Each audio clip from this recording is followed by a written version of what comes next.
नमस्कार दोस्तों, आपका मेरे चैनल भक्ति संसार में स्वागत है। आज की मेरी वीडियो होने वाली है सौम्य प्रदोष व्रत कथा के बारे में, जो कि सोमवार का ही एक व्रत का प्रकार है। तो आइए हम अपनी सौम्य प्रदोष व्रत की कथा को प्रारंभ करते हैं। अत्यंत प्राचीन समय की बात थी। एक नगर में एक ब्राह्मणी रहती थी। उसके पति का स्वर्गवास हो चुका था, इसलिए वह सुबह होते ही अपने पुत्र के साथ भीख मांगने निकल जाती थी। जो भिक्षा में प्राप्त होता था उसी से अपने और अपने पुत्र का पेट भरती थी। एक दिन जब ब्राह्मणी भिक्षा मांगकर लौट रही थी तो उसे एक लड़का मिला, जिसकी दशा बहुत ही खराब थी। ब्राह्मणी को उस पर दया आ गई। वह उसे अपने साथ घर ले आई। वह लड़का विदर्भ का राजकुमार था।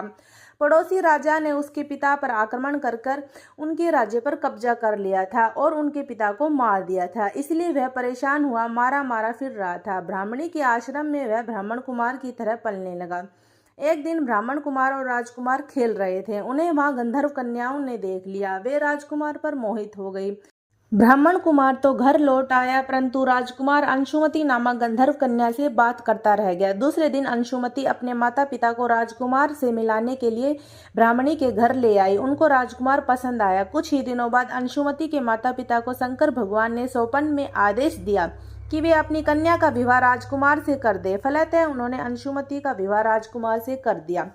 ब्राह्मणी को ऋषियों ने आज्ञा दे रखी थी कि वह सदा प्रदोष व्रत करती थी। उनके व्रत के प्रभाव से और गंधर्व राज की सेनाओं की सहायता से राजकुमार ने विदर्भ पर आक्रमण कर कर हमलावर राजा को मार भगाया और अपने पिता के राज्य को पुनः प्राप्त कर कर वहां आनंद से राज्य करने लगा।